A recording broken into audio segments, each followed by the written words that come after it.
भैया लाखों में हमार है।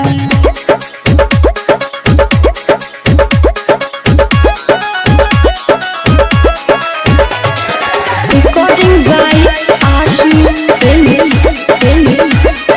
भैया लाखों में हमार है। सेवक गरीबों का है, सबके करीबों का है। सेवक गरीबों का है, सबके करीबों का है। करते हैं सेवा मन से बड़ा उपकार है। हे भैया अपना दम पे करते काम हजार है। पप्पू भैया लाखों में हमार है। हे भैया अपना दम पे करते काम हजार है। पप्पू भैया लाखों में हमार है।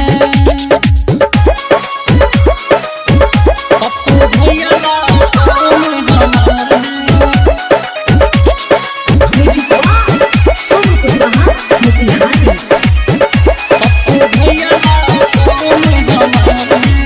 राशन की राशन सबको देता, यही खातिर नाम सब लेता।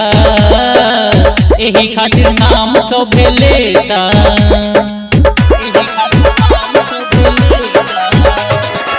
राशन की राशन सबको देता, यही खातिर नाम सब लेता। चारों ओर ही लिए उनका जयकार है। ये भैया अपना दम पे करते काम हजार हैं। पप्पू भैया लाखों में हमार हैं। ये भैया अपना दम पे करते काम हजार हैं। पप्पू भैया लाखों में हमार है। पप्पू भैया लाखों में हमार है।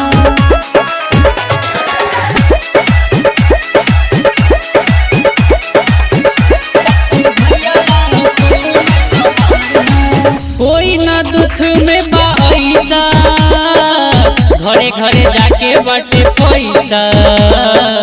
घरे घरे जाके बटे पैसा।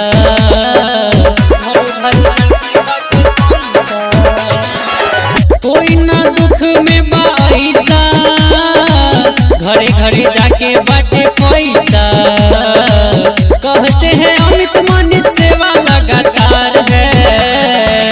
ये भैया अपना दम पे करते काम हजार हैं। पप्पू भैया लाखों में हमार हैं। ये भैया अपना दम पे करते काम हजार हैं। पप्पू भैया लाखों में